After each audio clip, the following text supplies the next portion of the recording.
Well, welcome everyone. Hey Patty, it's good to see you here. Nice to meet those of you here. Maybe I haven't met before, maybe I have. I can't see most of you, so I don't know. I'm usually a face person, face recognition. If you want to turn your cameras on, that's great. If you don't, I get it. I often join, webinars and things and do not turn my camera on, so I can't blame other people. But it does help us with a little bit more of a sense of community and helps me to see kind of, what's landing for you or not. My really only read in these online teachings is your facial expressions. So it does help me to see how to serve you better, actually, through these teachings. So welcome to today. Just some housekeeping stuff. I don't think we really have to say much about Zoom housekeeping. I think we're all experts at Zoom at this point. But the schedule is going to be, we're going to go for 2 hours. And, I may do a short, can you all hear me okay? Is the audio good? Okay, great. I'm going to try without headphones today. We'll maybe go for an hour or so. Maybe we can do like a little stretch break for a few minutes, something like that. And then we'll go for another 55 minutes, hour, until 12 o'clock Mountain Time. I'm on Central Time, so 1 o'clock my time. And then we'll take a lunch break. How long is that lunch break again? 90 minutes, 12 to 1:30. Perfect. And then we'll come back for another hour and a half after that of practice and Q&A and just discussing some of these topics. Let's see. So if you haven't met me before, my name's Scott. I've been, attempting Dharma practice and study for the last 22 years, since probably I was around 19 or 20 years old. Actually, I met the Dharma mostly through an FPMT center in Boston, a Kurukula Center. And we used to have a wonderful Geshe there named Geshe Tsulga. He passed away maybe 10 years ago now, 8 years ago. And, I soon after met Lama Zopa Rinpoche. So the FPMT is really, it's one of my homes and not just one of my Dharma homes. It's sort of like where I was born into the Dharma, I guess you could say. So it always feels really good to participate in FPMT projects, things like this where I can be in a position to facilitate and share the Dharma. And so I just feel, really happy to be able to be here with you all. And of course, just, we're going to be talking about Buddha Dharma and how that relates to life, birth, and death. And to me, this is sort of like just a precious opportunity for us to dig into this together.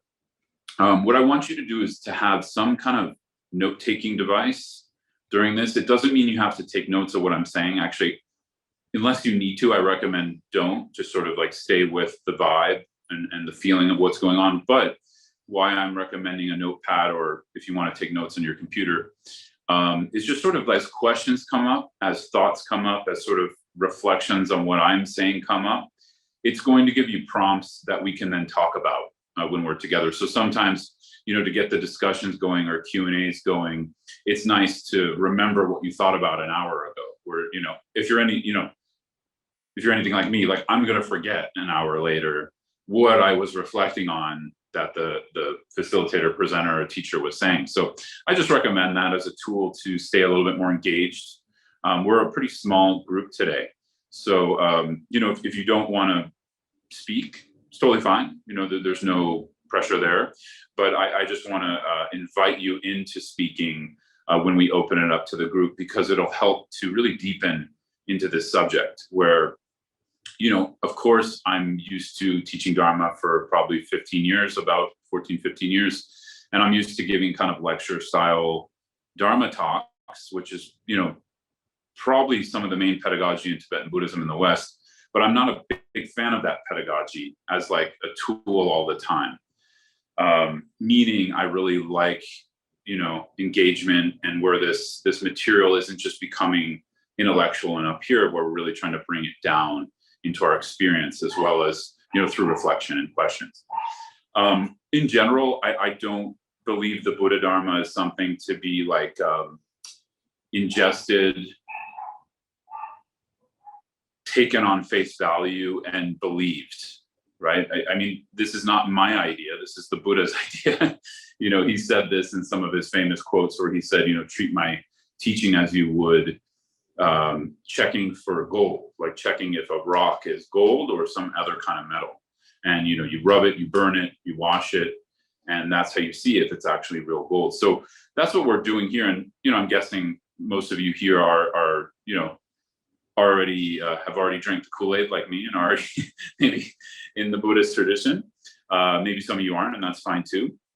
But what I want to say is, even when we are in the Buddhist tradition, it doesn't mean we have to believe something right away. What it means is we need to do our due diligence and inquiry work and reflection work so we can gain proper conviction if there's truth here, right?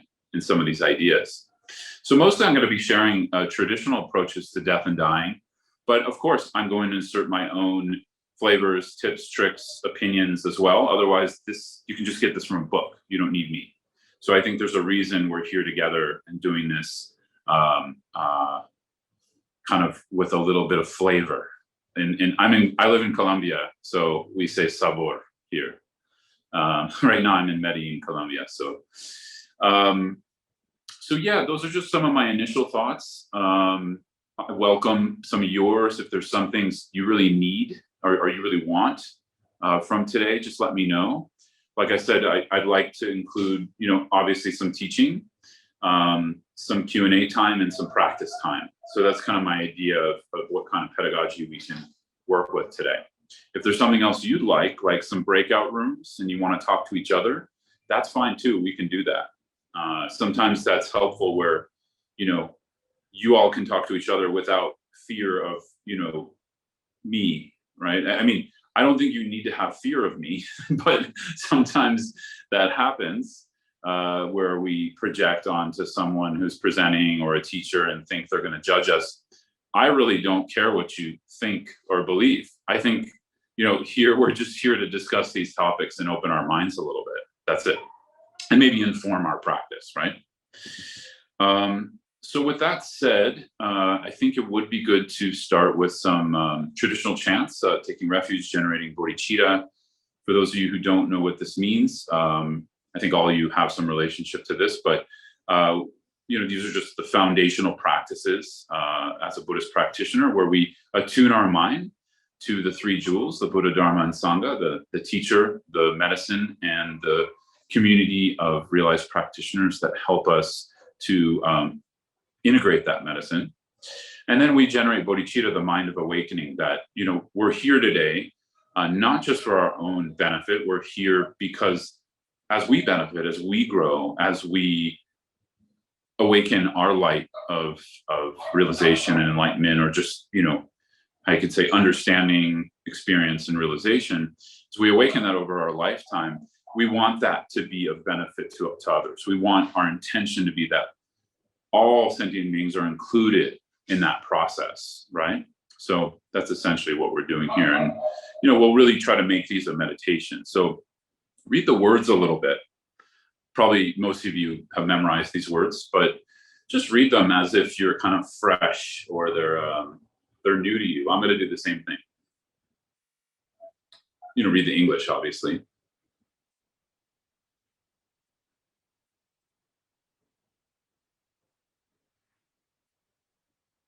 And so you can take the words in on kind of a conceptual level. You might have some questions. You might have some insights as you take it in conceptually, and then let the words fall into a feeling.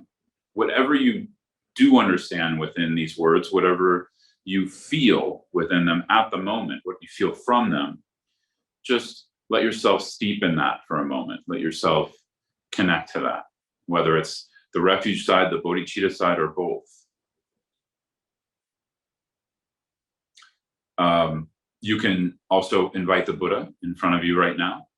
I have my partner's wonderful little Buddha statue here, which is a really nice representation, but I'm actually going to also invite the actual Buddha, the Buddha Shakyamuni, in the space in front of me as a visualization. And this invitation is just an invitation from our heart that we want to connect. We want help. We want to make this content and practice and discussion today come alive for us, be transformative, not just conceptual. So in a lineage-based Buddhist tradition, we invite the Buddhas in to help with that juice, that transformation. So we practice kind of a form of devotion here, remembering the qualities of the Buddha, remembering what a Buddha is, remembering that, hey, I can do that too, and we want that. That's why we're here.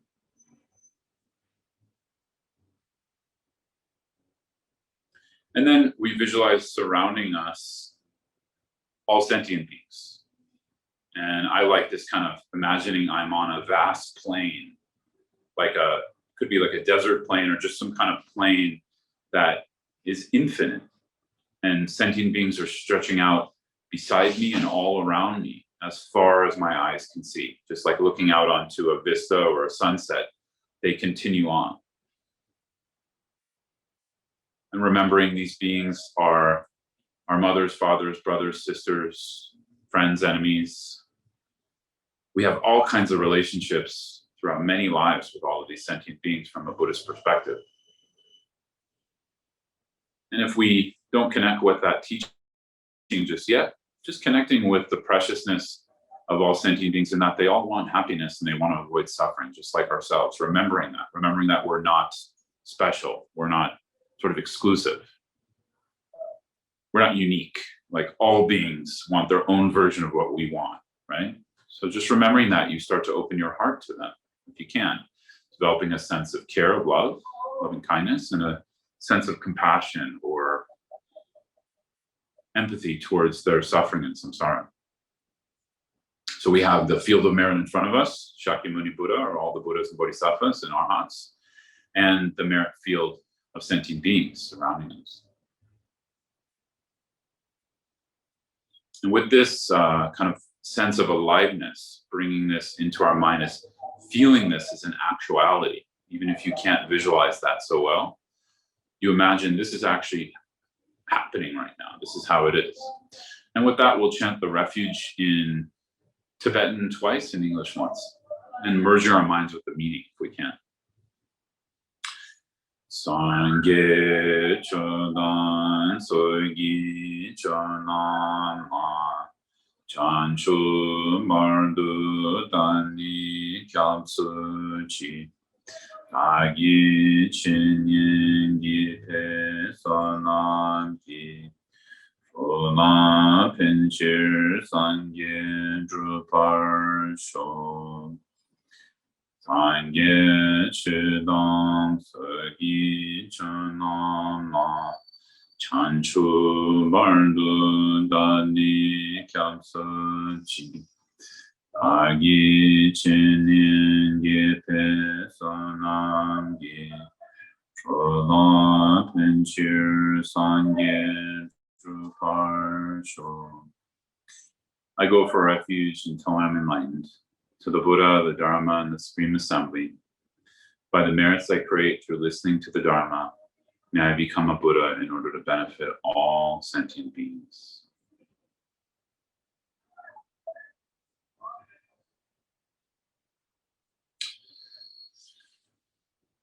Okay, thanks so much, everyone. So I just kind of wanted to check in with you all. If some of you want to unmute yourselves and share, I'd love to know kind of what you're looking forward to today. Something, you know, maybe a reason you came, or something you're looking forward to learning or talking about or meditating on.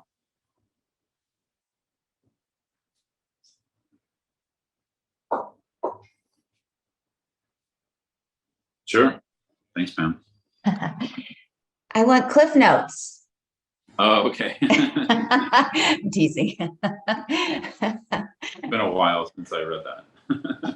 So I don't know if I could. But good. You want to deepen what you've been reading in that, yeah, Pam? Cool. Brenda's hand is up. Yeah, you all can just unmute yourselves. It's fine, because we're just a real small group. Brenda, Oh, go ahead, Brenda. I think we can't hear you, Brenda. Still no audio. You're unmuted. You can, type it into the chat, Brenda, if you're okay with that. And then you all are welcome to do that too. Just type it in the chat, and then maybe Shayla, maybe you can read it out. So I don't, because I'm on an iPad, it's a little hard to navigate. Absolutely. Thank you, Jane. You had something, or? Yeah, I've been working as a pet death doula, and I just started a another session, and I just wrapped up Venerable Robina's Discovering Buddhism class. What I'd like to focus on is the Tibetan Buddhism view of death for animals. It's kind of a little different than I used to be Jodo Buddhist. So I'd like to learn a little more about that and how to help people and their animals transition to spirit. Okay. I know it's kind of a lot, but Yeah. I mean, definitely we're going to focus more on the human experience today. I actually don't know that much about the animal experience. yeah, I think a lot of the philosophy is what more I'm interested in behind that. Sure. Yeah, definitely great. We'll talk about that. And one thing I wanted to say is I think the animal experience is their subtle body is different, but on an emotional level, there's a lot of similarity, right? So we can equate those, I think. Okay, right? great. Thank you so much. Looking forward to it. Thanks, Jane. Brenda says, I've had lots of people close to me die recently, and I'm well into my 70s, so I'm interested in this topic. I'm also interested in knowing more about the Bardi experience, Bardo. Cool. Perfect, Brenda. We're going to talk about the Bardos, so good. You must have spied on my notes. Sure, Pam. Yeah. I'm not going to be super chatty, but I No, also please. am Welcome to. I'm also curious, for those of us who live alone and, might not have somebody close to share, our kind of instructions for once we die, or, what you recommend for actually either, obviously you try to prepare and you could hand somebody some instructions of what you'd like here's the closest center that I'm involved in, or whatever, something like that, like a, I don't know if there's anything like that. Yeah, definitely. Yeah, I was planning to talk about that a little bit. Great, thank you. The practical. Yeah, the practical, exactly. Yeah. I mean, for me, it's all practical, but I would call it let's call it the hyper practical. Pam, and do feel to chime in. Pam, it's totally fine. We're a small group, so it's not like, don't worry. You don't have to worry, or anyone else, if you're taking up too much space, because we have a lot of space. So I guess what I'm saying. We don't have 20 or 30 people. Anyone else? Patty put something. Patty says, I want to get it through my head that I'm going to die. It's not sinking in. Yeah, that's a tough one. I don't know. We can talk about that too. I was going to start with that, actually.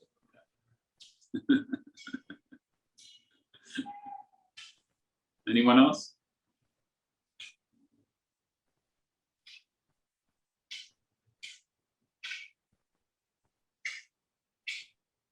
Okay, great.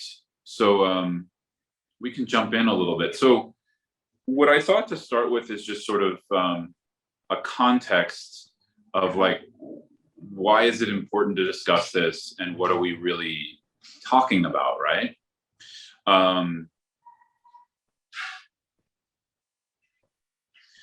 So this is kind of a big topic, but I'll try to make it sort of a small package. And then if you want to know more about any one thing, we can kind of dig into that.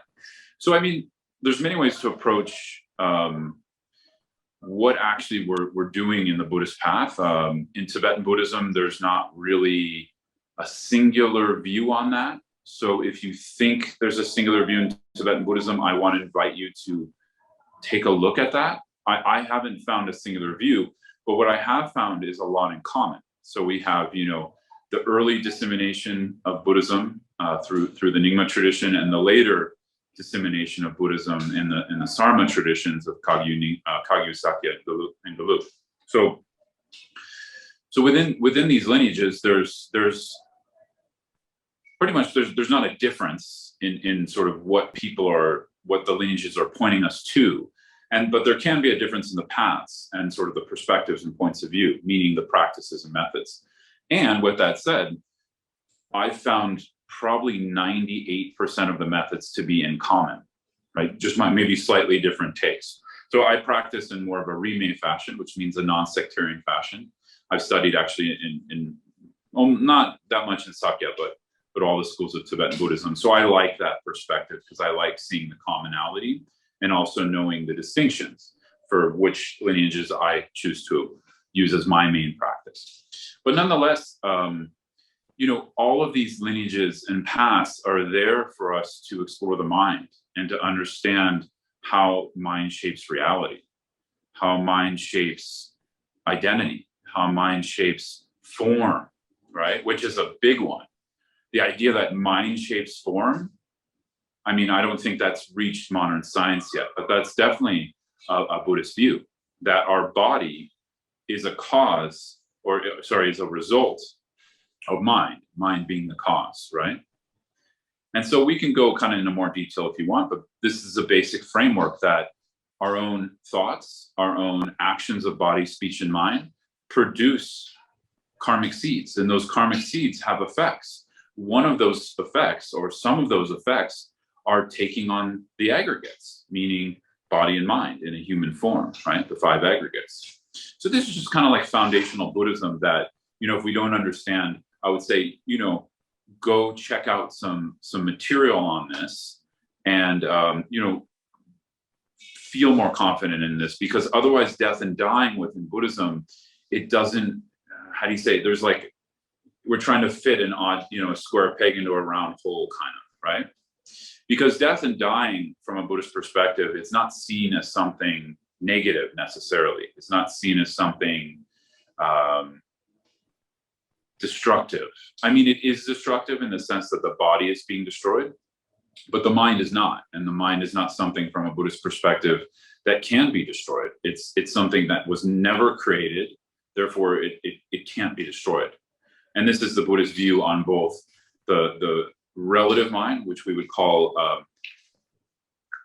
an aspect of being clear and knowing, and the absolute nature of mind, which we would say, is something that is empty of true existence or empty of inherent existence. So, I'm naming some bigger topics here, but I wanted to front load our day today with some bigger principles. So don't worry if you're like, what inherent existence? What does this all mean?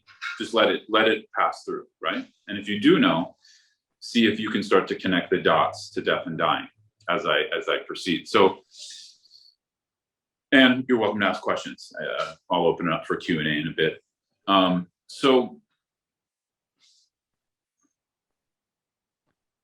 So what we're talking about here is mind producing body, and body it's finite. It does have a beginning and an end. We all know that. I don't have to tell you that, right?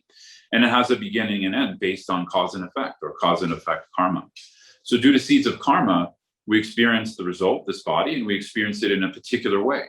Like we have collective karma, where we experience things in a similar way through our human hearing, eyes, mind, body, right? We have agreements on colors, agreements on buildings and different things, and names for things, as well as how we see them. So we have that in common. But other than that, really, the majority of it is our individual perception. It's our individual karmic perception and perspective, right? And that also includes death and dying.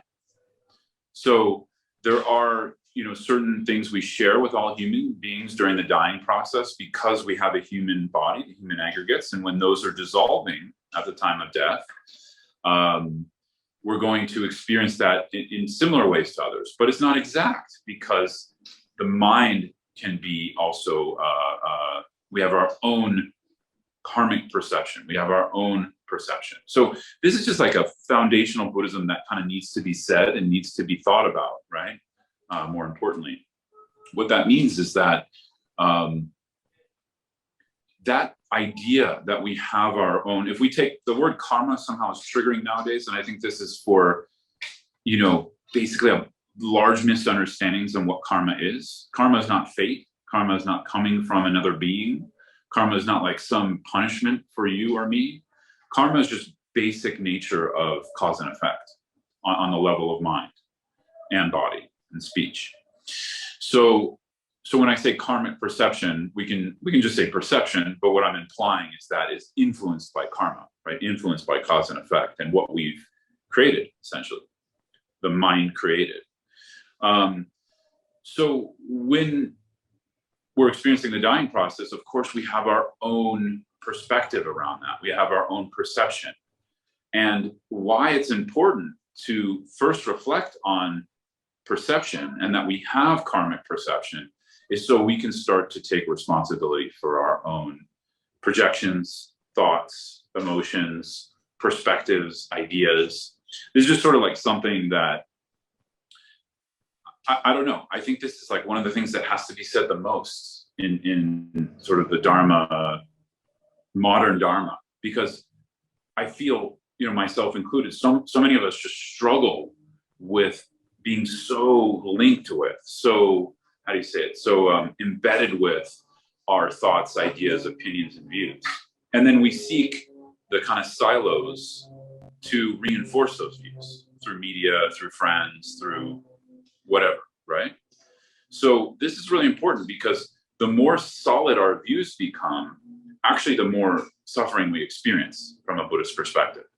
And the more solid our views become, we also identify very strongly with those views or opinions or ideas about ourselves or others or the world.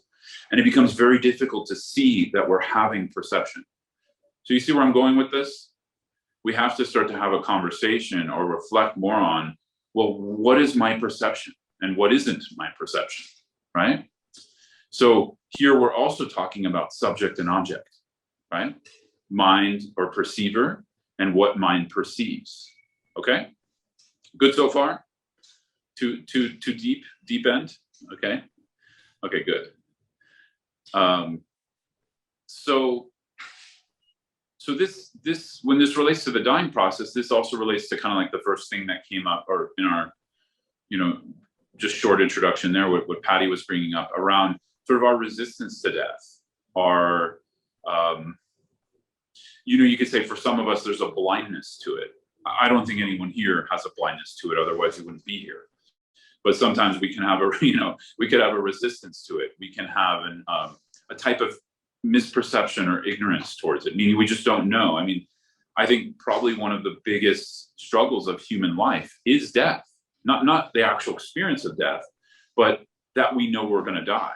You know, there is some part of us that sees death out there, that knows it's possible. We spend our whole life avoiding it, right? For the most part, including old age, you know, for a lot of people, especially here in Medellin. It's like the capital of like plastic surgery in South America. And so, thanks, Amar.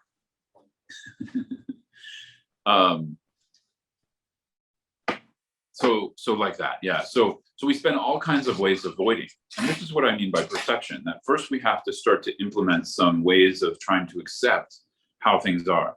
But that acceptance doesn't have to be dark. It doesn't have to be heavy. It doesn't have to be, how do you say it? I think Buddhism gets accused sometimes of like, oh, why do they talk so much about suffering? You know, why do they talk so much about, you know, the bad things? And it's not that Buddhism talks so much about suffering. It actually talks more about the cause of suffering, and it talks more about the remedy to suffering, right? So I think it's actually the opposite. But first we need to acknowledge like what's going on, how are things actually, right? And so within that, this is a hard lift. I mean, I meditate on death every day, at least a little bit. And what I mean by that is I do a reflective or contemplative meditation on death. And we can do that together. We'll see. I have a few kind of meditations planned. We'll see what we get into. And I found this to be one of the most useful meditations in Buddhism. They actually, some yogis within Tibetan Buddhism define, I got to be careful because now I'm saying I'm a good meditator. I'm not a good meditator, but some yogis in Tibetan Buddhism define good meditators by how much they meditate on death, right? And what this means is that it's very out in the open that if we want to have a rich, successful, and productive Dharma practice, that also depends on how much we meditate on death and impermanence. And I would argue it also depends on how we meditate on death and impermanence, right? So there's many styles or ways to meditate on death and impermanence.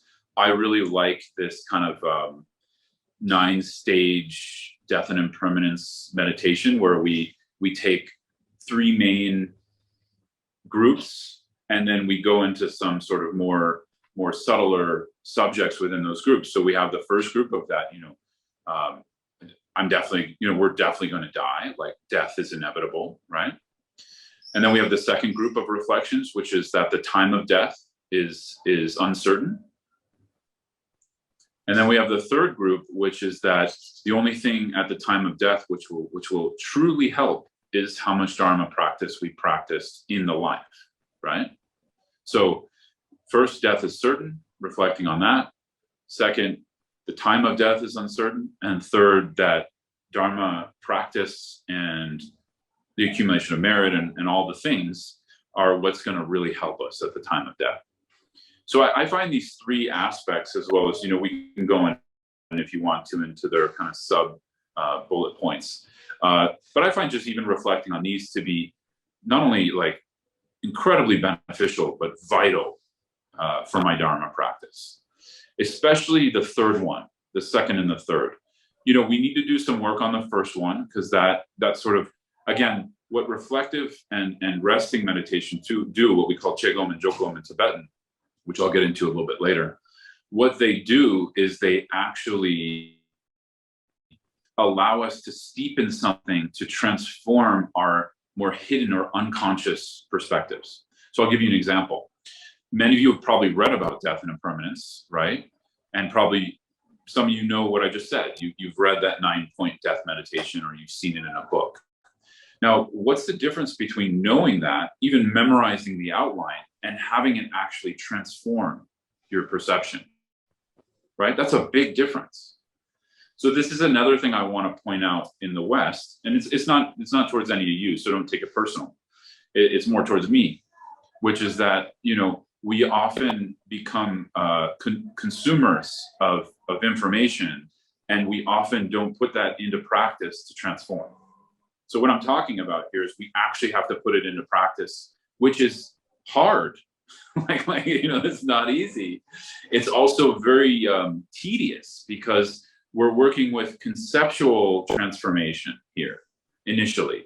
And then that conceptual transformation eventually creates a certainty, we call like an image in the mind, which then we can drive or bring into more of a felt sense, which then transforms our behavior. So what we're trying to implement through reflecting on this 9-point death meditation, or let's just say 3-point, and then its subcategories, is that we're trying to transform our behavior. We're trying to transform what we do with our time. We're trying to transform how seriously we take our Dharma practice, how much of it we do. We're trying to transform how we relate to our attachment and aversion, right? So you see here, there's a point. It's not just to sort of dwell in something negative.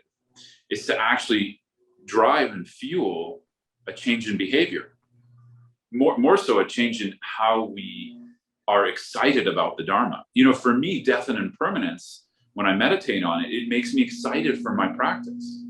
So, I do it, maybe halfway into my practice, I do a little reflection on what we call, a way to think of the lower and medium scopes of Lam Rim and some other lineages like Kagyu Nyingma traditions, we call it the 4 thoughts that turn the mind towards the Dharma. So I always reflect on these 4 thoughts that turn the mind towards the Dharma, and then I add on relative bodhicitta. And then I usually go into shamatha and vipassana practice from there. So the second thought that turns the mind towards the Dharma is this death and impermanence, right? Similar to the lower scope of Lam Rim. And so So when I do that kind of midway, and then that really fuels my engagement in my shamatha and vipassana practice, in my bodhicitta reflection. It completely transforms how I'm engaging in that, because there's an element of, first of all, whatever bullshit I'm engaged in my life, that doesn't matter. I can let it go in that moment. It doesn't mean I can let it go 2 hours later. That's a different story, right? That's much more long-term. But I can let it go in the moment and just do the Dharma, right? I can start to, bring in this felt experience that I've cultivated over the years that, okay, yeah, I'm definitely going to die. And the time is uncertain. I could die now in 5 minutes. I could die tomorrow. I could die in a week. I don't know. And we can see these beliefs around that we're not going to die and that we're going to live for a long time. Those two beliefs are very embedded in us, at least for me. So it's not that because they're embedded, you're a bad Dharma practitioner. You see what I'm saying?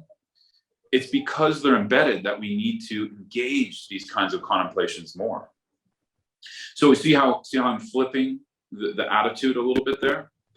If we expect that we should have these down or embedded or suffused with our being right away, that expectation is highly flawed. That expectation is not only going to hurt our Dharma practice, it's actually just completely untrue, right? So I'm discussing now, just sort of shifting into a little bit of like what I see with my mentees and students, what I see with myself, and what I see often as struggles with Dharma practitioners in the West is we put so much expectation on ourselves that we need to be perfect at these things. We also put a lot of expectations that we should get it right away because we get it conceptually. Like probably you and me, we get things conceptually very quickly because of our education training, because we're trained in conceptual based education. We're trained to critically think, which is good. And we're trained to sort of like, how do you say it?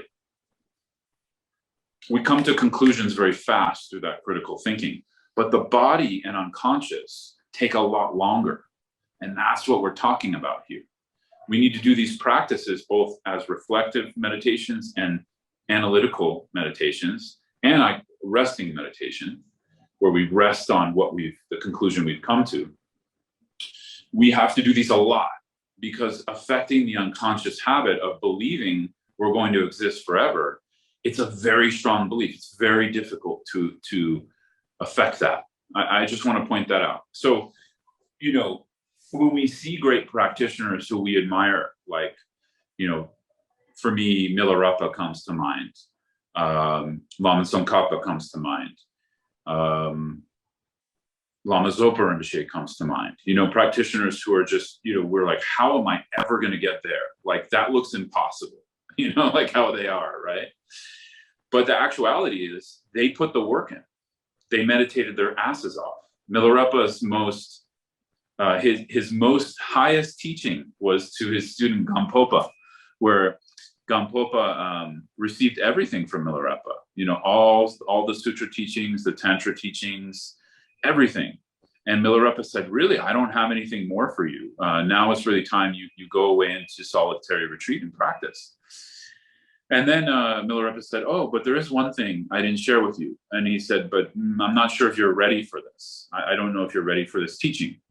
And Gampopa, being a good student, he just sort of accepted the advice in the moment and said, okay. And he started to walk off, and he got kind of halfway down the valley, and then Milarepa started yelling, hey, come back. I'll give you the teaching, come. And then as Gampopa's walking back, he sees Milarepa lifting up his like, how do you say it, his robe. And then he saw Milarepa's ass is like a rock, like completely bruised and, calloused and not like a normal soft, cushioned bottom. And that was the teaching. Milarepa didn't have to say anything more. That was the teaching, Milarepa. Yeah. So he practiced his ass off, literally. Now how we engage this in our modern lives, that's for another workshop, right? And If you want to reach out to me, I'm happy to help you with that. I do help people with that, because that's not an easy. Our modern lives are tricky, and to try to navigate them like a 14th century Tibetan is I don't find that a healthy approach, right? Meaning, how do we genuinely approach the process of gaining realization, right? But that's nuanced, but the basics are the same. We need to obviously try to practice as much as we can, formally and informally. I mean, that's the basic, right? And do that in a way where we're not killing the joy in practice. I love this quote from Lama Yeshe where he said, if you walk away from your meditation cushion wanting to vomit, he said, that's not good. I'm paraphrasing. He said, that's not what we want here. We don't want to walk away from our meditation cushion hating it. He says, he has a good trick. He says, meditate only as long as you get up before you want to stop. So he said, don't wait until you're absolutely exhausted on the meditation cushion and you really just want to do anything else but meditate. He said, actually stop before you have that feeling, right? So we have to treat our minds and bodies with care. We're not Milarepa, so we have to do what works for us, right? And the truth is we can gain experience in these things. I totally have faith in that, It's not that we have to be always like in these forms of a practitioner, as are pointed out in some of these stories.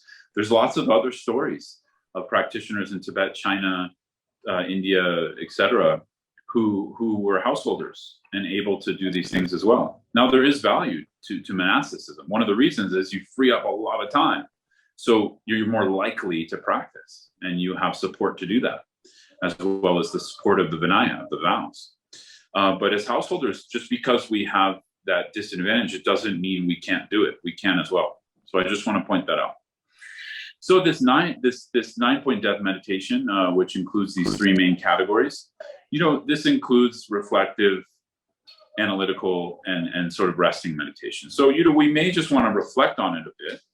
We can look towards texts like the Lamrim Chenmo. We can look towards actually Gampopa's text, Islam Rim. I always space on the name of this. And then Pacha Rinpoche's Words of My Perfect Teacher. These are kind of like three major texts in different lineages that we can use to inform our contemplation. So we want to inform our contemplation, and then we want to analyze. For instance, I'll give you an example.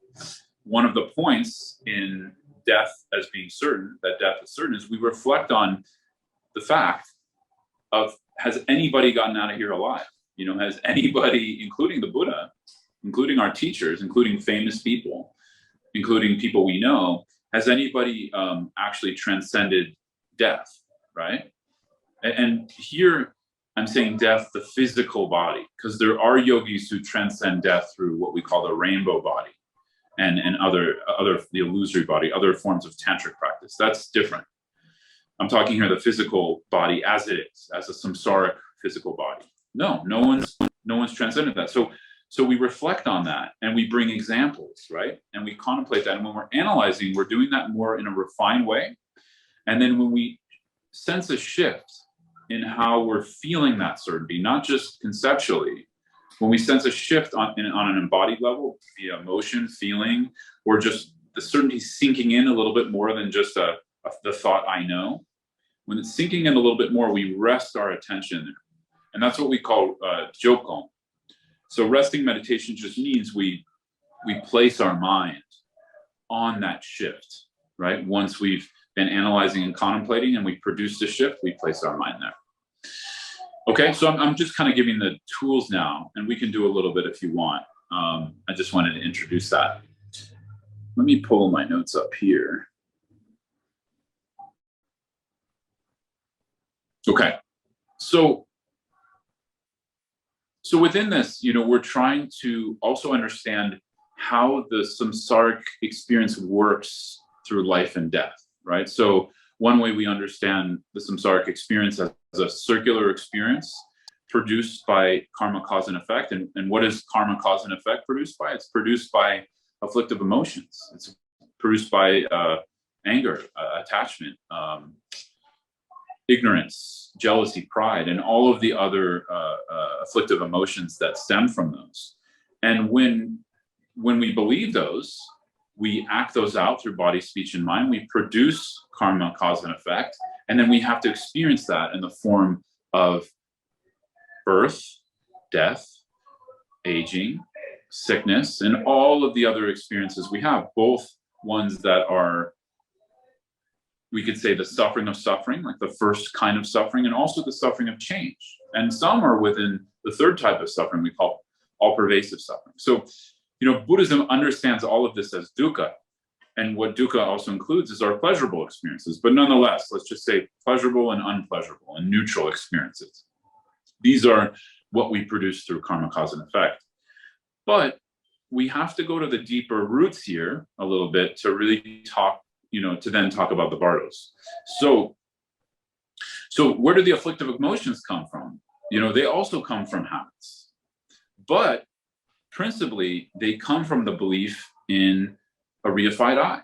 They come from the belief or the habit that we exist independently and truly exactly as we appear to exist, right? In any given moment, like right now, if we look at our experience, if we look at how we're perceiving body and mind, most likely, there's some sense of I am here, right? Hold on, they're cutting a tree outside. Let me close the window.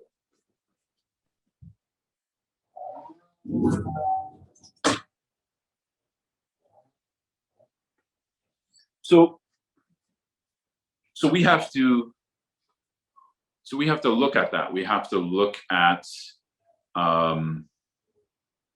how we exist. So principally, the Buddha Dharma is pointing us to that. It's pointing us to eventually, at some point, we have to look at, how do I exist? Do I exist in an independent way? Do I exist in a dependent way? Do I exist in a permanent way or an impermanent way? And we're talking here more about the view of self, the view of I, me, and mine. So this isn't a workshop in emptiness, though Patty's here, so I wanted to remind me to say it. Starting next week, I'm going to do a 4-part series on how to meditate on emptiness at the Florida Center, Tupten Kungali. So you can message Patty if you want that info, I guess. Sorry. Anyways, just reminding me of it. So nonetheless, I encourage you to deepen your understanding of emptiness and the teachings on the nature of reality from a Buddhist perspective, because if we don't, death doesn't make much sense, actually. And all the practices working with death are going to be vague and esoteric, for lack of a better word. So with that said, primarily what we need to remedy is our clinging to self. What we need to remedy is our clinging to how we perceive self, experience self, and our clinging to how then we project other onto objects around us, be it people or things or thoughts or ideas or whatever, right? So once we understand that, we understand what the real culprit is. We understand what is the actual thing, from the perspective of, we could use this term, the gakcha, from the Geluk tradition. What is the object to be refuted? What do we need to refute within that experience? And when we say refute, we can do that analytically through conceptual meditation and emptiness, or we can do that through contemplation, metaphors, or also sometimes through direct means of seeing that nature. That nature means what is not self, meaning like when we're cutting through that innate or inherent existence, or that clinging to self, that clinging to me, mine, and I. Now, no matter what, there's some good news here. When we die, that clinging will dissolve anyways for you, right? Like you don't have to do anything about it. It will dissolve. But for most people, that's like a fraction of a second. And then we move into the Bardo of becoming, right? So we'll talk about this in a second. But I guess really the theme of today is sort of, how do we make these practices on death and impermanence useful for us? How do we die with ease? How do we die with joy? How do we die while having, really benefited from Dharma? So initially we do have to think about this. And that third aspect of, at the time of death, nothing's going to help us except for Dharma practice. that's where we really need to reflect on that. That becomes important here, because if we're going to do any fancy Bardo practice or any kind of, even if we're going to develop bodhicitta through the 5 powers, we'll talk about that a little bit, to prepare for death. We still need to have some perspective that that's worthwhile. And we have to understand and have certainty of why that's worthwhile. So I hope I'm making that point right now, that the more fuel, the more energy we have for that, we're going to have more energy for the practices to work with death in a positive way, right? So it's kind of like what I'm essentially saying here is, really from a Buddhist perspective, the only prep for death has to happen in the life. If we don't prepare the mind and body in the lifetime, it's just like anything else. We're not going to be prepared when we're dying. And everyone here who's joining me, and I'm sure who's listening, we have time, meaning like whatever age we're at, we actually never know when we're going to die. So we just have to treat it as, from this moment on, I'm going to train in how to have a good death from a Buddhist perspective. And so we're going to discuss what it means to have a good death, right? I'm getting there. I'm just kind of introducing, right? So the point is, how do we have a good death? We have to discuss that. And there's not like one perspective on this. That's why I'm kind of getting to that slowly. I will say a teaser, generally from the perspective of Lojong, and the take that Lama Zopa Rinpoche uses when working with death, for the most part, from what I've seen, from a Sutrana perspective, is the way to have a good death is to develop bodhicitta, relative and absolute bodhicitta. So, and he's emphasizing a little bit in one of his writings, more relative bodhicitta. So I'll just kind of start there. But there's also some other ways to prepare for death. But if they don't have bodhicitta in them, if they don't include the relative mind of awakening, they're not going to be that helpful. So they all have to include bodhicitta or relative bodhicitta. So I'll just take a moment here. What time is it? It's 11:53. Are there any questions out there, or how's this landing for you all? It's a lot of information, so I just want to check in.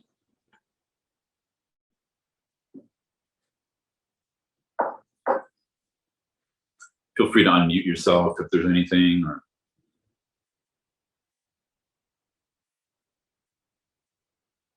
good. Keep going. Okay. So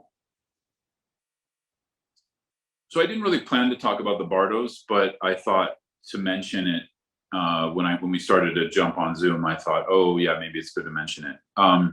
So there's a whole way to talk about death and dying through the 6 Bardos, but actually the 6 Bardos are more than death and dying. So you can actually talk about a complete Dharma practice within the Bardos, right? You can include these 6 Bardos to talk about Dharma.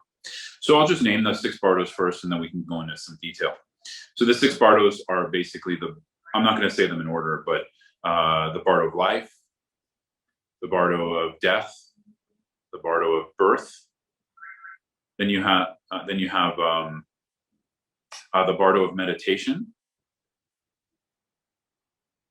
and then you have the Bardo, what we call, they add this 5th Bardo in the Nyingma tradition, the Bardo of the Dharmata, and then you have the Bardo of Becoming. So that's what makes up the 6th. So the Bardo of Life, Death, Birth, Meditation, Becoming, those are the main 5. And then in the Nyingma tradition, they add on the 6th, which is the Bardo of Dharmata. Certain kinds of appearances we have from the mind as we're going through death. So obviously, so far, what we've been talking about is the Bardo of Life, and to a certain degree, the Bardo of Meditation, but the Bardo of Meditation also means something specific. But the Bardo of Life is really where we have to train the mind.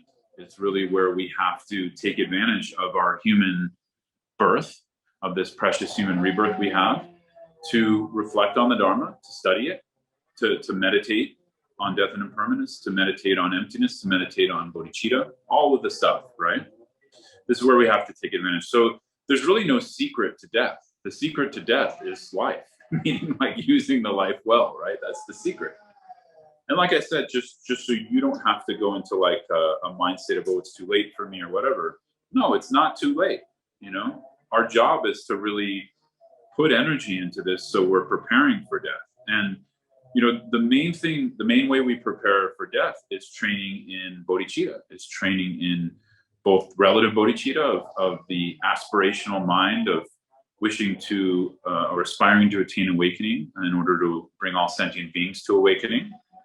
That's the relative aspect, and the absolute aspect, which is emptiness, which is, as I was speaking, really learning how to meditate and look at, well, does this sense of I, does this self, does the sense of me, mind, does it exist in the way it appears? And we're trying to use different methodologies to experience reality as it is, as opposed to based on our clinging to what our perception is saying now.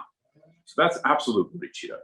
So relative and absolute bodhicitta are really the whole path. And we use practices like ethical conduct and shamatha or meditative awareness to assist those, right?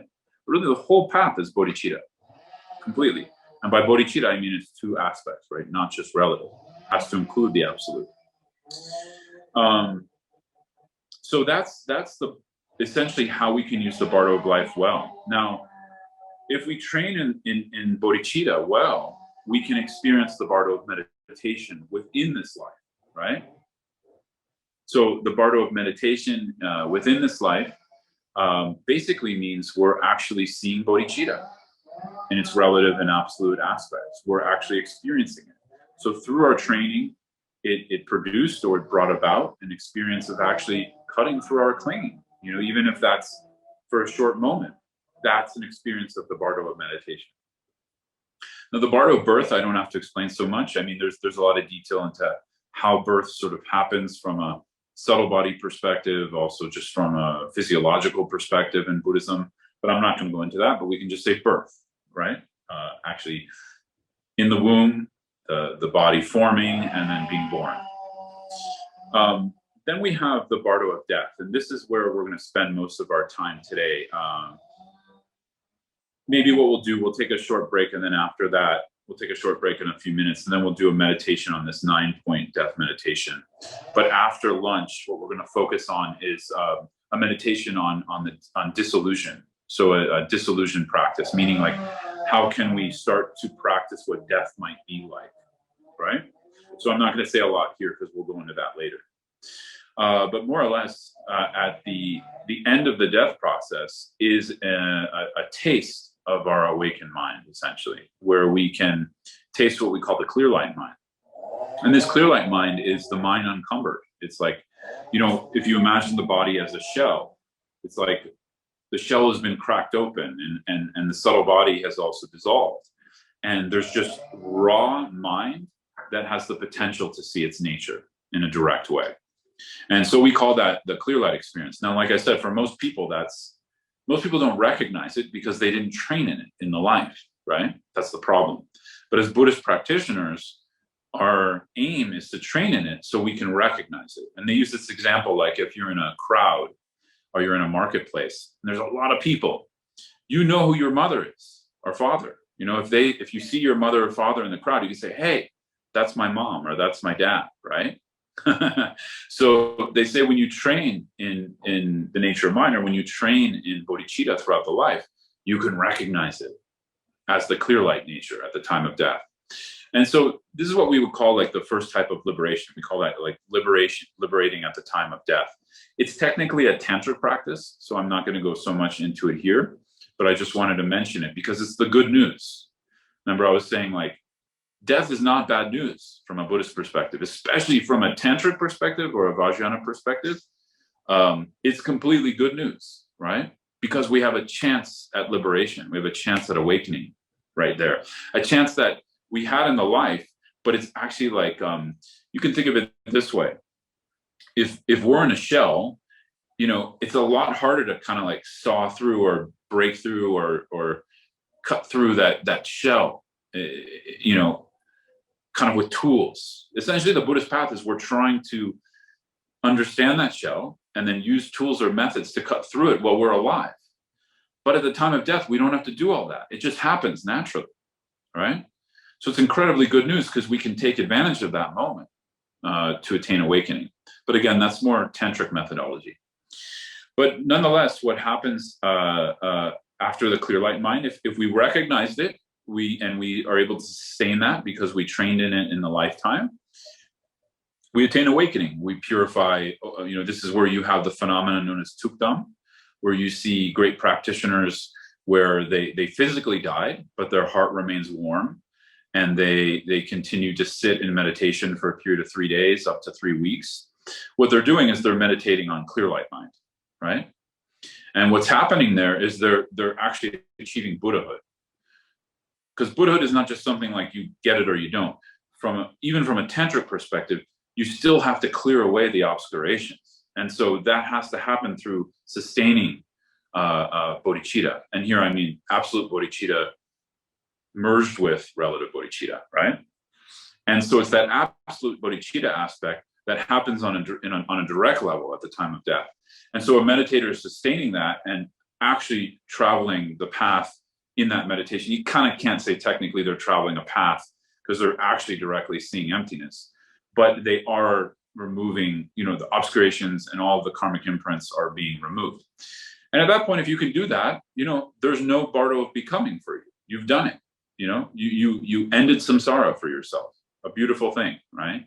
Our goal as a Buddhist practitioner, to end it for ourselves so we can benefit others, right? We can help them more skillfully. And so, the goal has been achieved. So there's no Bardo of Dharmata, there's no Bardo of becoming for that kind of person.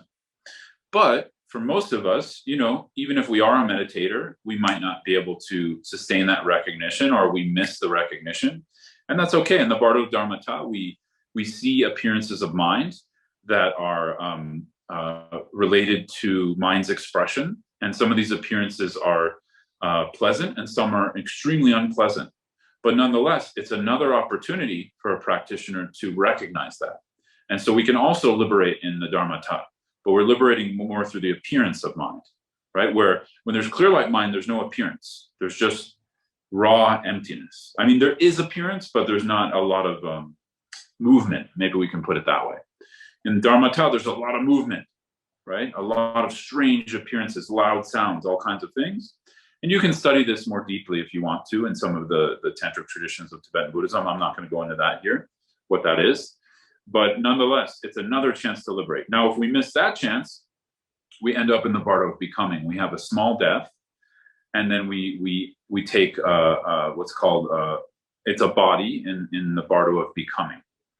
So you can see Bardo here doesn't just mean death. It's actually these 6 Bardos. So it's a lot of things. But the Bardo of becoming is, we have a body that is kind of like a magical body. It's not physical. We also have a form of clairvoyance where we can, just by thinking, we can move to different places. We know the minds of others. And for someone in the Bardo of becoming, it's also, they often visit places that they know, they visit family members, things like that. But they also experience incredibly challenging, or you could say like odd appearances. Some are threatening, some are pleasant, but nonetheless, it's not necessarily a pleasant experience for all. But it depends on our karma. Again, it depends on our perception. So the perception of a Bardo being is sort of like they end up in this realm that's kind of in between. It's not human. It's not some other realm. And then slowly, as they're moving towards birth, they can, they start to experience attachment and aversion to different kinds of birth based on karma, based on what we familiarized with our mind in our last life, and also based on just seeds of karma. And slowly they become attracted to a certain kind of birth. And that's how they end up taking birth in one of the 6 realms of samsara. And if you need me to go into the 6 realms, I will. Just kind of doing an overview here. And of course, for a Dharma practitioner, there are creation stage practices or Keirim practices in Tantra to work with the birth also.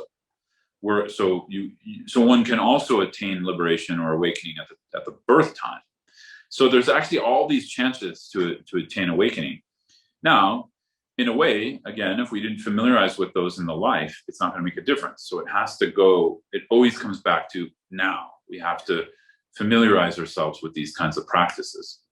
But nonetheless, if we miss that opportunity, we end up taking birth in one of the 6 realms. And then, you know, we have to repeat the show all over again. You know, I was talking to someone about sort of the, you know, the suffering of birth, and a student the other day. And I was just, often I think of like just very stupid things like, shit, I got to take math again, you know? I got to like be a awkward teenager, and I got to get made fun of, you know, like all these weird things we had to go through in life, we have to repeat. So we need some kind of renunciation towards that. Now, from a bodhicitta perspective, we have to have the willingness to go through the life for the benefit of others. But that's different. We still need renunciation that's happening through cause and effect or samsaric delusion. You see what I'm saying? See the difference here? So we still need some renunciation towards it. So I'm going to leave it there, and we can take a short break, and then maybe when we come back, we'll do some discussion if we need, and we'll do some practice. Sound good? So just like 5 minutes just to stretch, or, you know, use the bathroom, whatever you need. Cool. I'm just gonna. Scott, could you please explain a little more about the difference between renunciation of samsara and taking rebirth in samsara for the benefit of others? You mentioned it, but I didn't really understand the point you were making. Oh, got it. Okay. Maybe I'll just wait a minute till people are back. And then... Absolutely. Thank you.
Okay.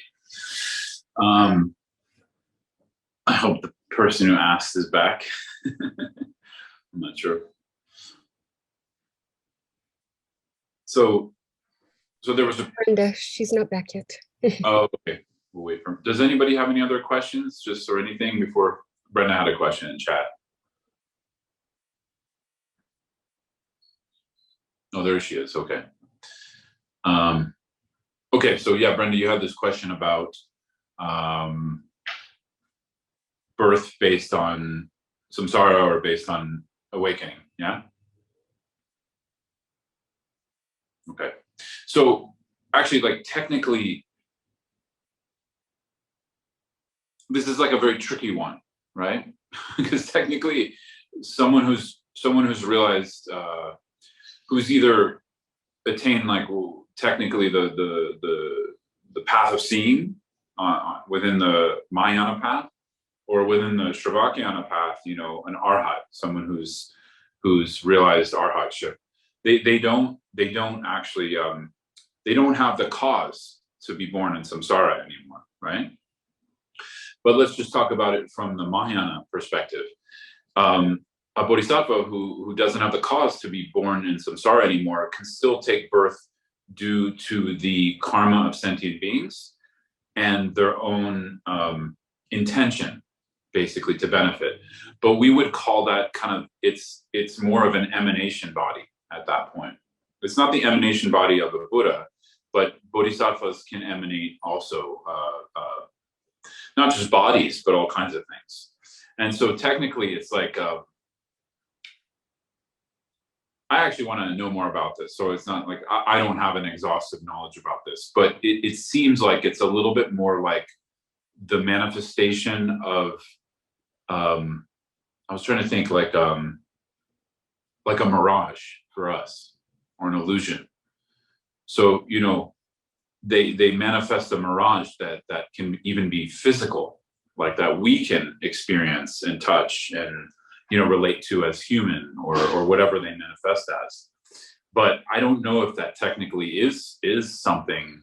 It's not samsaric anymore, right? So it's a very interesting part of Buddhism, which is like, well, what is that? If it's not samsaric, what is that? And then, you know, from their side, from our side, obviously it appears as samsaric because we experience it through our karmic perception. But from their side, there's no more, you know, they've exhausted that to a certain extent. Now, a bodhisattva still has some way to go. They have to exhaust what are called the cognitive obscurations, you know, as they move through the 10 bhumis. But nonetheless, they've exhausted the emotional obscurations, so they're free from samsara. So yeah, I need to do some more study there, but basically that's the difference, you know? Yeah, good question. Anyone else, anything that came up?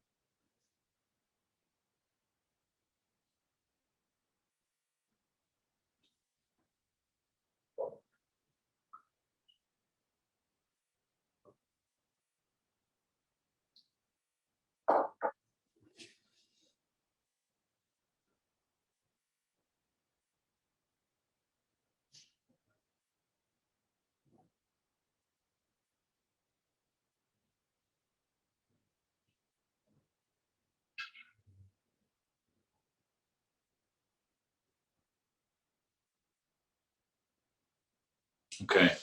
Really, it can be anything too. It doesn't have to be a question necessarily. Just something you want to if you want to know a little bit more about any of the areas, because I'm kind of giving an overview of different things, especially the 6 Bardos. That's like a whole day long just in itself.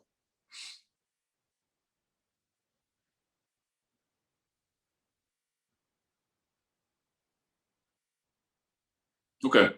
So why don't we do some practice right now? So if you haven't already, you can kind of set yourself up for that. I'll give you a little bit if you need to, if you want to sit on a cushion or you want to sit in a chair. The main thing is just to have the back free. So if you're sitting in a chair, just scoot to the front of the chair, you know, put something under you so you can be supported.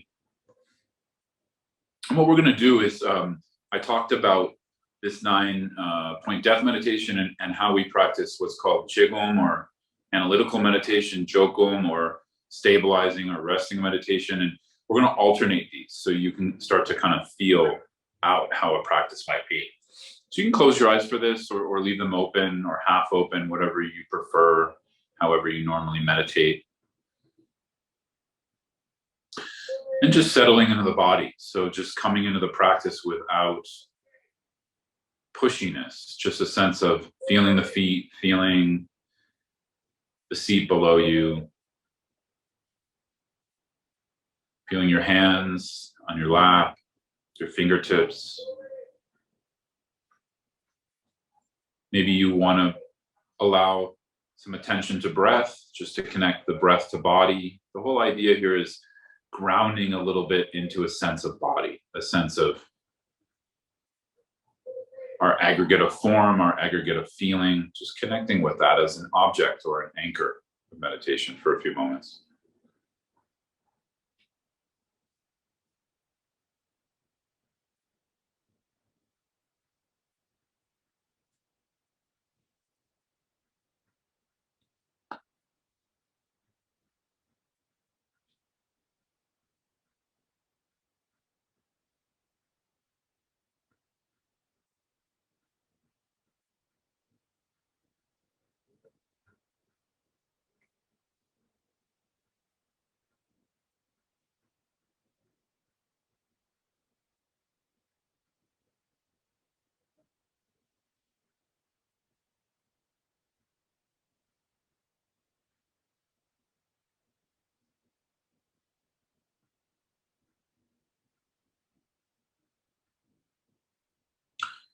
And remembering Refuge and Bodhicitta, so we're just kind of refreshing our aspirational bodhicitta here that we're practicing in order to familiarize with awakened mind in order to awaken for the benefit of all beings, in order to help them.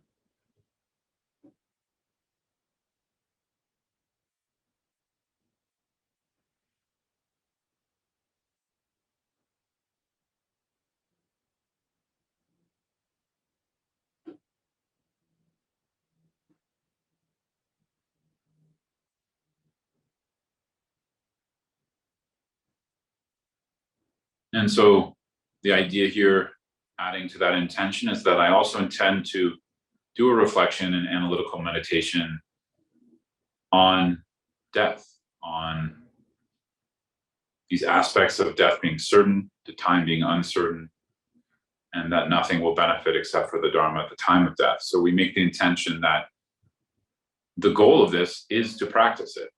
You don't have to have a goal of feeling a certain way after, or getting it, quote unquote, or even really like transforming or shifting yourself. So the goal is the practice, the goal is the process. So we're bringing that intention in as well. That's important.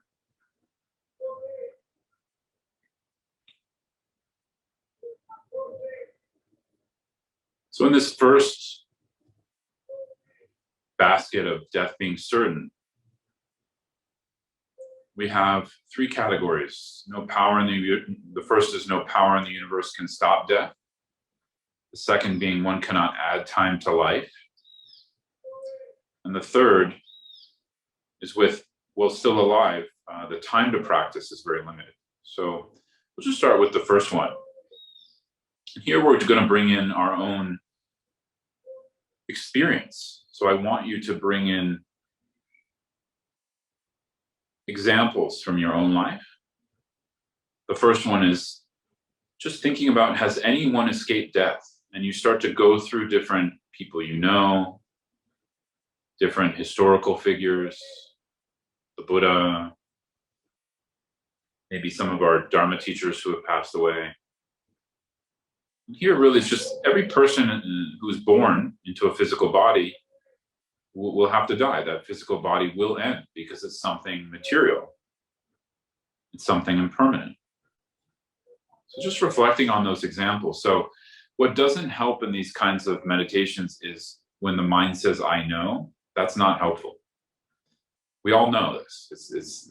Yeah, we could just say it. We already know. But now what we're trying to do is really deepen the certainty. So bring in as many examples as you can think of here. I like to think of like actors, movie stars, musicians, family, friends.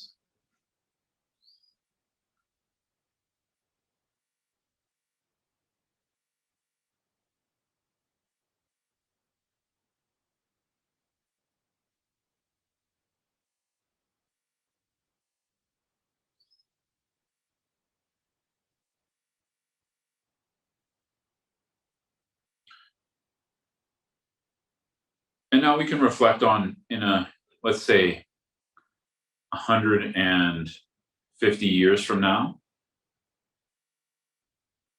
everyone alive today will definitely be dead, unless there's some kind of magic technology that is born. I highly doubt. But, we do know people who live to 102, 108. But I don't think we know anybody who's lived to 150. And if that happens, it's very few people, maybe one in the world or two. So pretty much everyone 150 years from now is going to be dead. Just bring that into your reflection process, into your analysis here.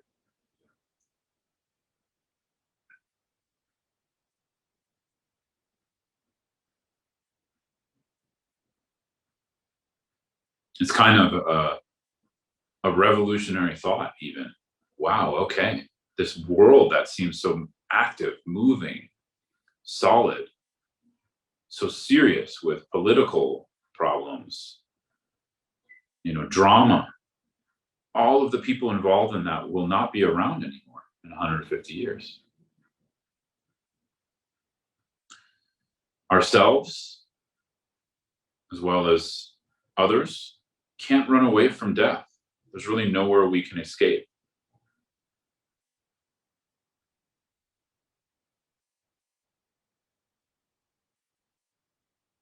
even if we have lots of money, are very successful, we've done a good job creating stability and safety in our financial, physical, family world, that all will dissolve. That's all not reliable. It's going to completely not serve us at the time of death. Even if we're strong and healthy, at some point, the body will deteriorate.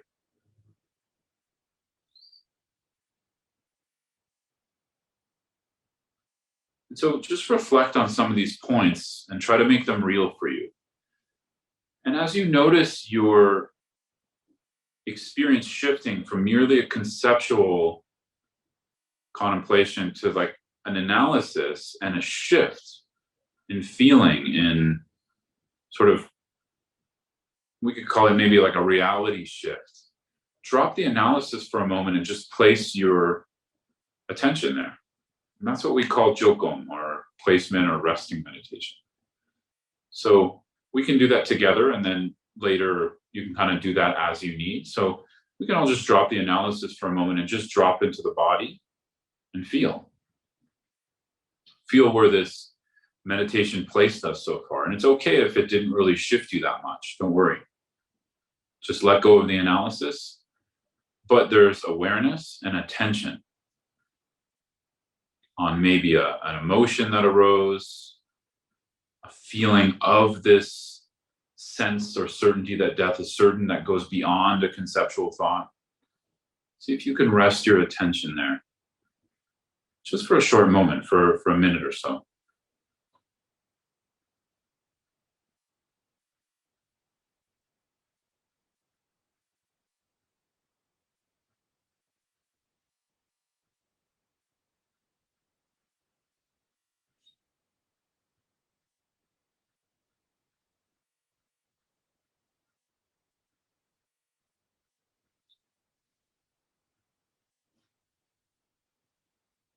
Okay. Now we can start to continue the analysis with this next point, that we can't really add time to life as we get closer to death. So with each moment, death gets closer. Reflect on that.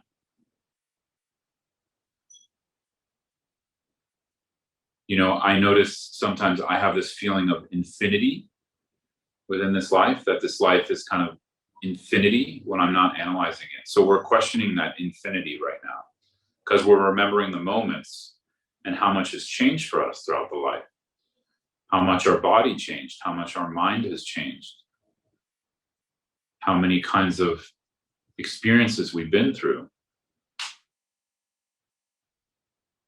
It's a lot for most of us, but it does have an end, at least with this body. This body has an end. So we're really racing towards death from the time of birth. I really like this contemplation on breath. So if you're using breath as an object to keep you in the moment right now, you can be mindful of breath and reflect in each inhalation. This is one breath closer to death. This is actually one of my favorite meditations. If you don't like analysis, you can do this one. With each inhalation and exhalation, that's one breath we'll never get back again.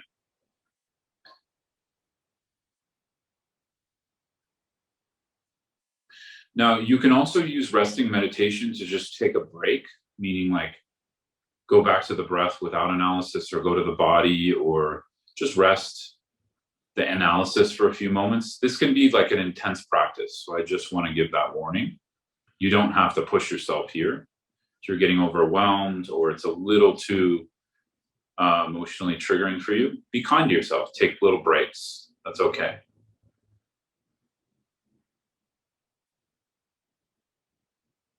But just continuing the analysis, we also start to reflect our time for Dharma practice is really limited. A lot of our time is spent in kind of like pursuit of home, stability financially, things we're attached to, experiences we want. We also get sick, and it's difficult to practice Dharma then. Basically, we often put off Dharma practice. So we can see a lot of our time is just gone.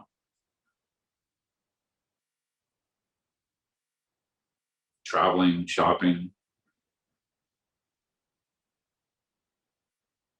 And it's not that that time isn't worthwhile. If that time is used with family, that's good, that's fine.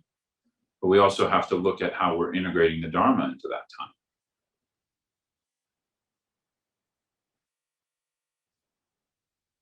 So we generate the resolution here, knowing that we're going to die and that we need to practice the Dharma. We need to engage it wholeheartedly in structures and ways that we can do that with joy and consistency, both formally and informally. So we're creating a conviction, I'm going to practice the Dharma more. That's essentially what's happening here. And that doesn't mean only on the cushion, right? Just to be clear, it means more means more. So generate that resolution, and then you can let go of the analysis and again, place your mind or rest your mind on that resolution as you gain that kind of more felt conviction, not necessarily only conceptual.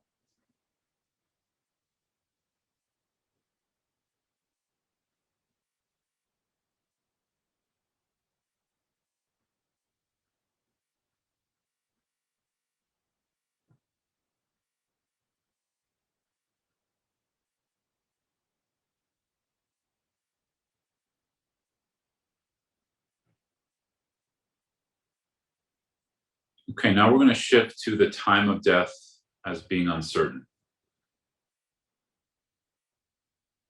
So really the lifespan in our time is completely uncertain. I want you to bring in examples you know of, or you've heard about through friends or family or on the news. People die at all ages. And this is its own practice in a sense, like, when we hear of a small child dying, that's not a good thing. None of us like to hear that. So if you need to do a compassion or loving kindness practice, that's fine, but I would recommend doing that separately. Stick with this as a death meditation. So if compassion arises, wonderful, but come back to the analysis and resting with the time of death being uncertain. So some babies don't make it out of the womb. Some are born and die quickly. Some people die at old age. Some people die in middle age. Some people in their teens or 20s. There's really no certainty. We can live a healthy life, we can exercise, we can eat right and still die. There's no guarantee here. Obviously, genes play a role. Sometimes there's accidents.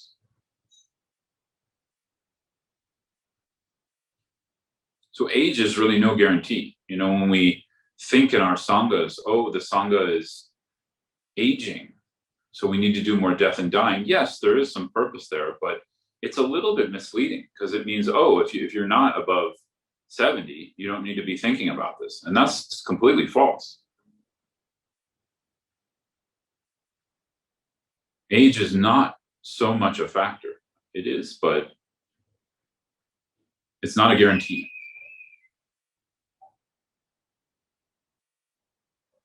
And also future plans, our health is also not a guarantee. Obviously, we need to take care of ourselves and our loved ones. That's just smart. But if we're attaching to that to prevent death, it's kind of stupid because it's not a guarantee. So if we're wasting a lot of our time and avoiding Dharma practice by wasting that time, we're missing out. That's essentially what this is saying. And there's actually many causes for death. Accidents, natural disasters, all kinds of illnesses we can have. I think after the pandemic, a lot of us are very acutely aware of this. I remember seeing during the pandemic, really awful, heart-wrenching stories of young people dying of COVID.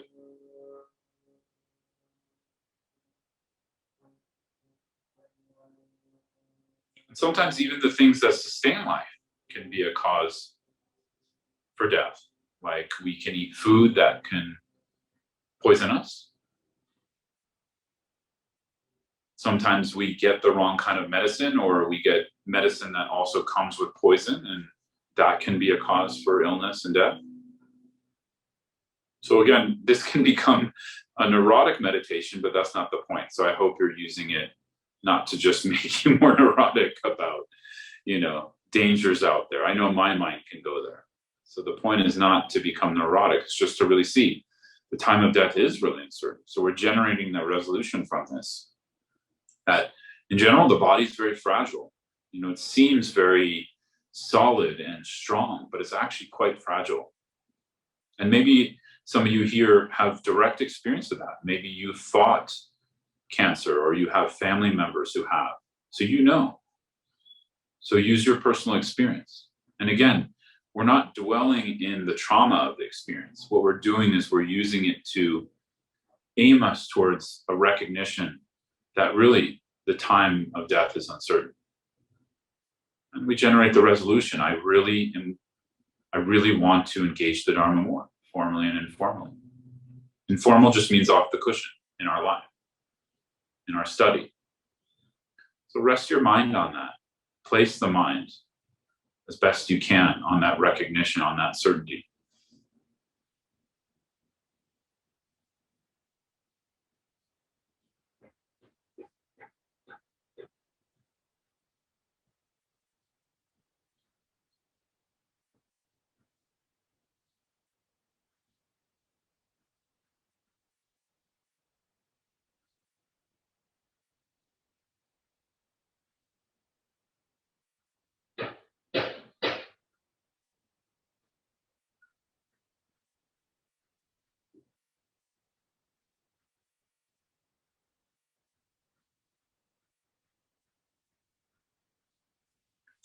Okay, and now we have the last part of this contemplation, which is that only Dharma will help at the time of death.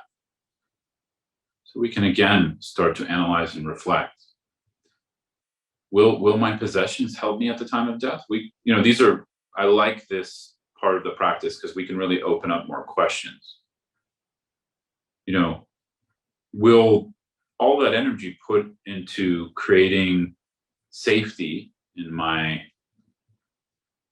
savings account, in my stock portfolio, etc., is that going to help me at all during the time of death? I mean, we can actually make the argument, yes, to a certain degree, meaning, we'll have the money to pay the hospital, and we'll have money to pass on that. But, that's a little bit different. But aside from that, is it going to help us through the dying process? Maybe let's put it that way. So reflect on that a bit. Can we even take our clothes with us? We came in naked and empty-handed, and it looks like we're going to leave that way, right?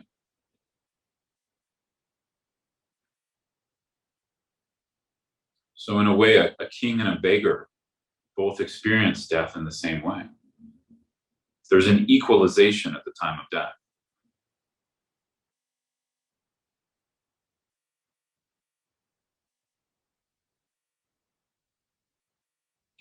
And can our friends and family even help? We've put a lot of energy into our friends and family, some of that out of just pure love and care, and some out of, attachment that we're getting something back, right? But can they really give us something at the time of death besides maybe a comfortable bed to die in, and or maybe some emotional support? But at a certain point, as we'll see after lunch, in the dissolution process, we lose recognition of them. So can they help us past that?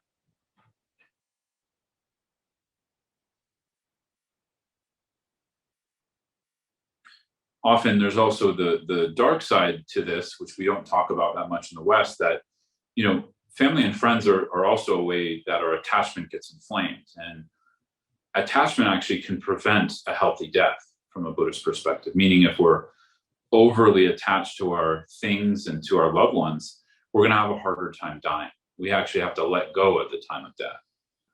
It's part of the first of the 5 powers we'll talk about after lunch, the power of the white seed.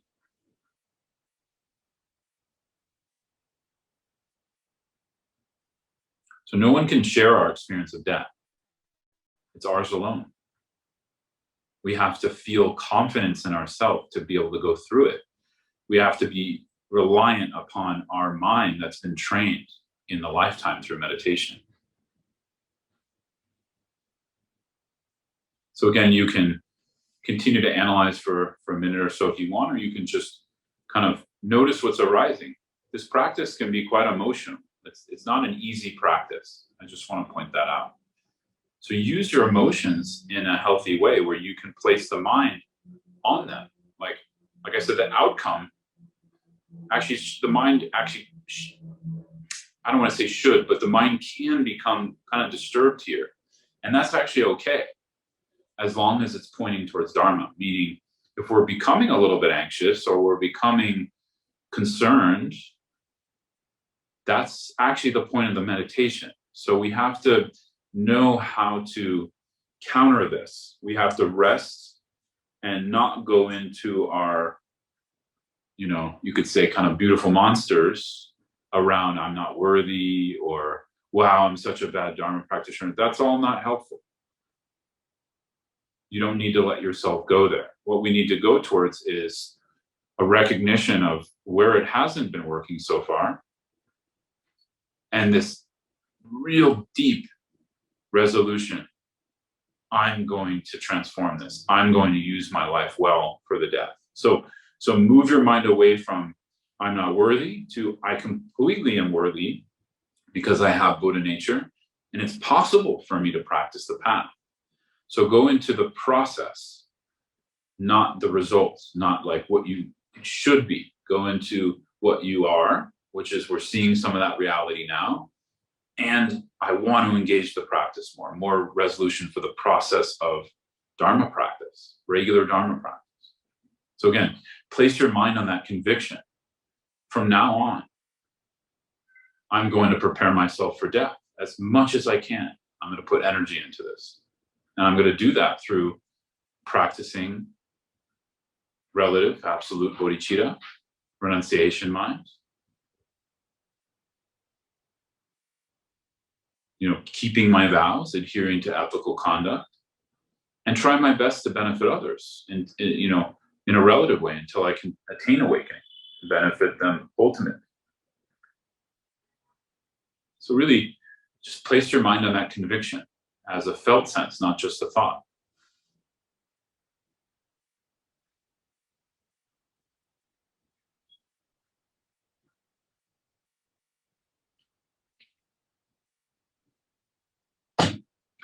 And then we'll just come back to a breath meditation, settling into the breath and body, just coming into a basic shamatha or meditative awareness practice with the breath as our main object. You can let go of the reflection, let go of what arose in the meditation.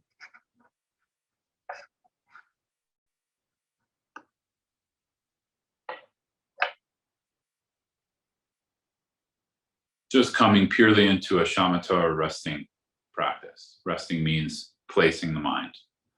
Through awareness, we rest or place the mind in the present moment.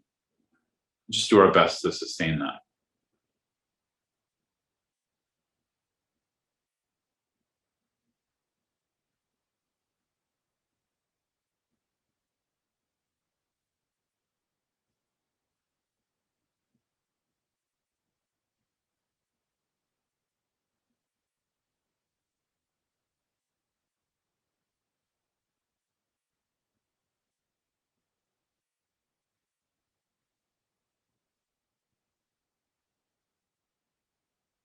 Okay, and dedicating the merit through this merit of contemplating and meditating on death. May I attain awakening for the benefit of all beings. So again, sealing the merit with bodhicitta.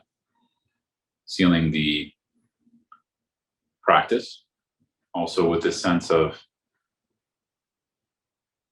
a lack of the three spheres. The meditator is not existing independently. The meditation, the merit accumulated, is not existing independently. And the object, the one we're dedicating the merit to, awakening for the benefit of all beings, does not exist independently. It exists, but as an illusion, or like a dream.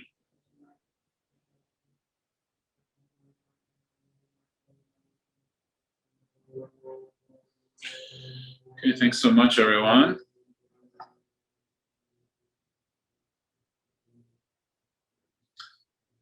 I'd love to hear how that went for you as you kind of gather yourself after the practice. We got about 15 minutes to connect.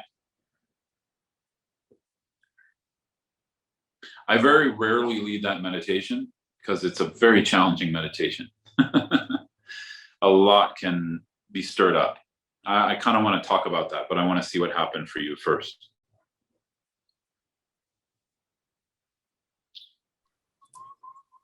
I think for me, thinking of the people that I felt had died too young, it brought up a little bit of sadness.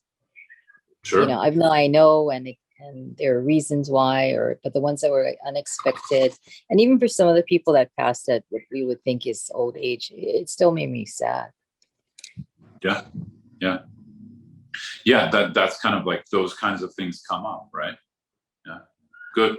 Yeah. And, you know, one way is we can use that to the advantage of the practice by placing the mind on that. That would be one of those shifts I was talking about. It's not like the main shift of the practice, but it's like those stages that we go through.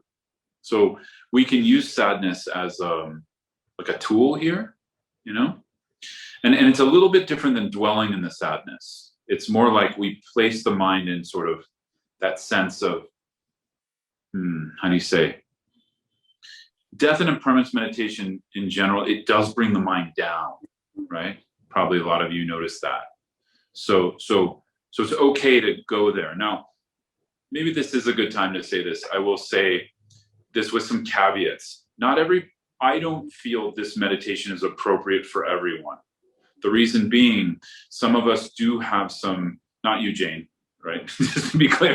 Probably do. Well, sometimes we need to work through some trauma or things like that. And so this is why it's very tricky. This is why often we do need some guides with this kind of thing, because we have to recognize, or we need help from someone else sometimes, recognizing when is this going in an unhealthy direction and when is it going in a healthy direction. I think it was just the thinking of them individually, but kind of stacking them up and, you know, bringing up that visualization, like you said, of looking out in the field and there were the people that had left. I think it was just the aggregate of everybody. Yeah. That's a good tool when it becomes too personal. Like if I'm being drawn into a trauma around the death of a family member, I'm going to widen it out, kind of like what you just said. I think that's great you brought that up. There's always little tips and tricks where I might widen it out into more people and move away. I'm not going to dwell in that experience, right? Because it has another effect that I'm not trying to bring about through the meditation necessarily. But it's like sadness is a tool here. Renunciation mind is kind of a mind of sadness to a certain degree, but it's not sadness bringing us down. It's sadness lifting us up. That's why we have to know where to aim the meditation, because it's sadness or sort of like reality to then see, well, what is really worth it here? Studying and practicing Dharma, like, and benefiting others through that. That's really, so the mind can be lifted up through that. You see what I'm saying? Right. Thank you. Yeah. Thanks, Jane. Thanks for sharing that. Anything else like that come up for others? And I know this is highly personal, but it's helpful because we can, through hearing other people's experience, probably we're having similar experiences as well, you know? I think Brenda, your audio is, do you know how your audio, do you have a mic, do you have a headphones you can plug in or something? No? Why don't you type it in the chat and we'll see if anyone else can. Yeah. Okay. Sorry.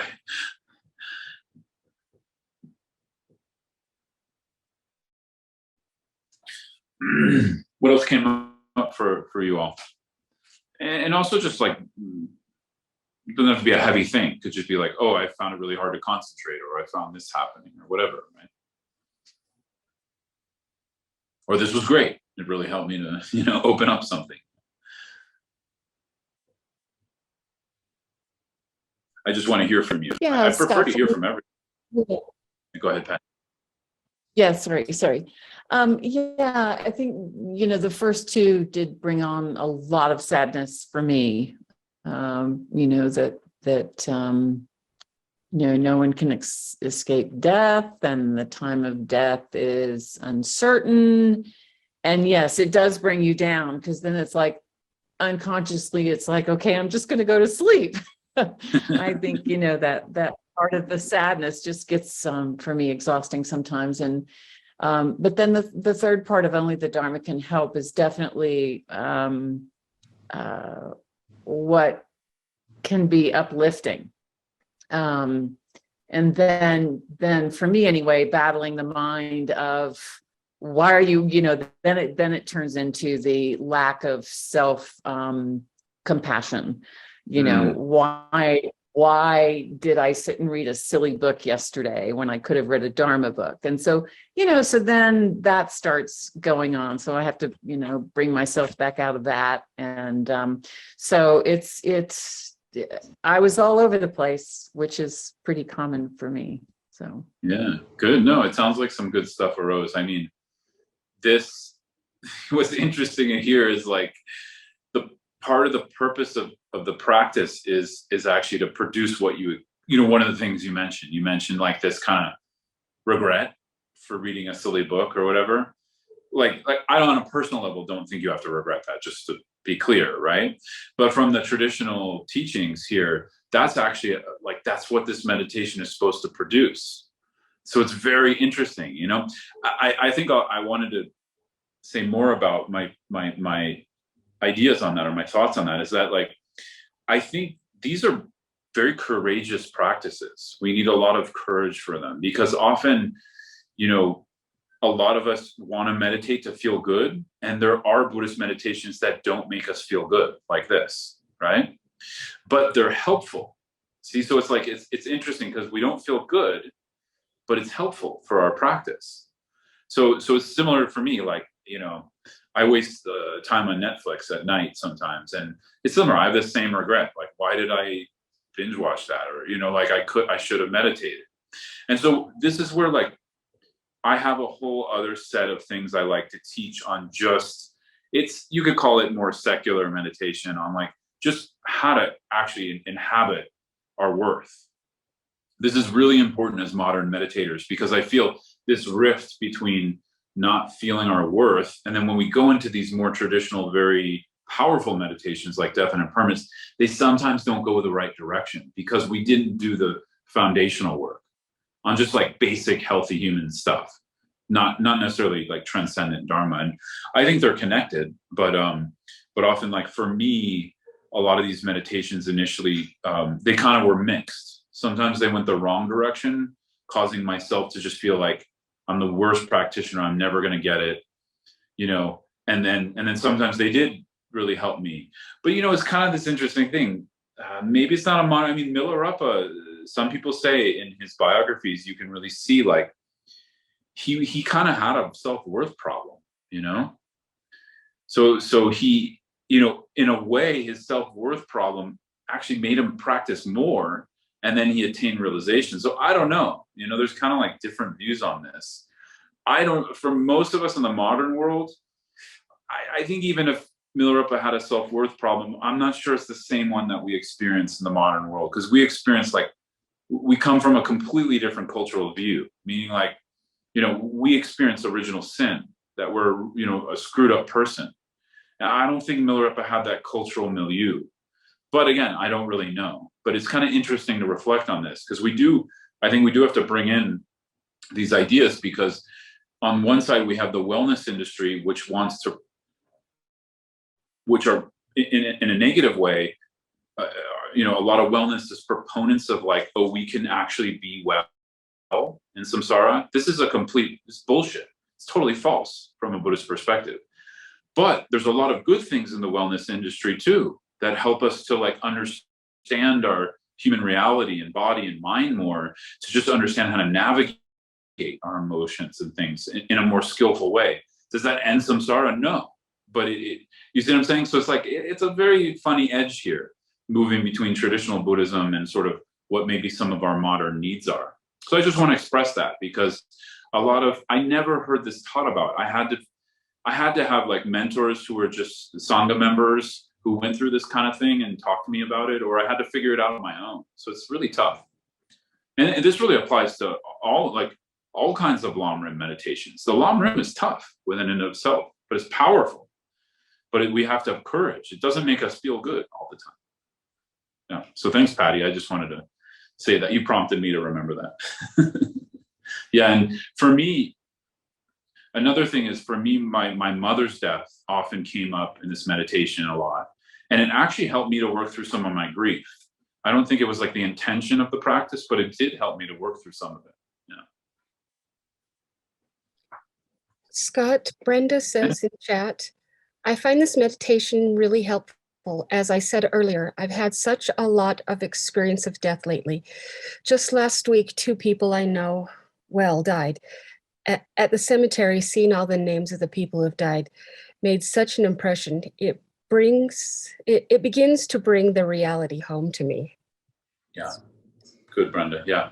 Yeah. If you're able to move that in a healthy way towards Dharma practice, it's great. And actually, I like to walk around cemeteries sometimes when I can.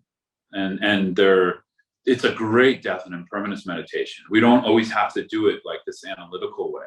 You know, we can sometimes just go and sit and meditate in cemeteries and look at names, or just it's right there. You don't have to think much about it. You know, often yogis and yoginis did this.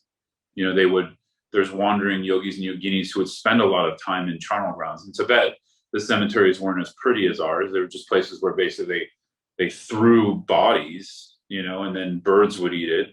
So those are like really intense places to go. But even for us, when ours are pretty kind of like tame, they're still powerful. I find them still to be powerful. Yeah, wonderful, Brendan. Thanks for sharing that.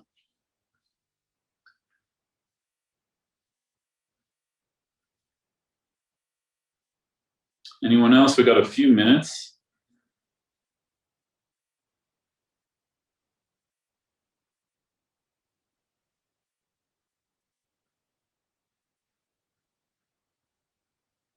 Okay, so maybe we'll break for lunch here, and I just want to invite you all back. If that was a tough one, just let it go. You know, we can come back fresh. We're going to do some different practices, and when we come back, so you know, I think we all knew what we were getting into here today. I mean, it was in the title, death, and you know, we're talking about death. So hopefully we're all prepared for these conversations. I'm hopefully not surprising anybody with anything. But nonetheless, just take a break. You know, you don't have to like stew in all of this. Just give yourself some space if you need it. Cool. So we'll come back in an hour and a half, Venerable. Yeah. Cool. So an hour and a half. Thanks, everyone.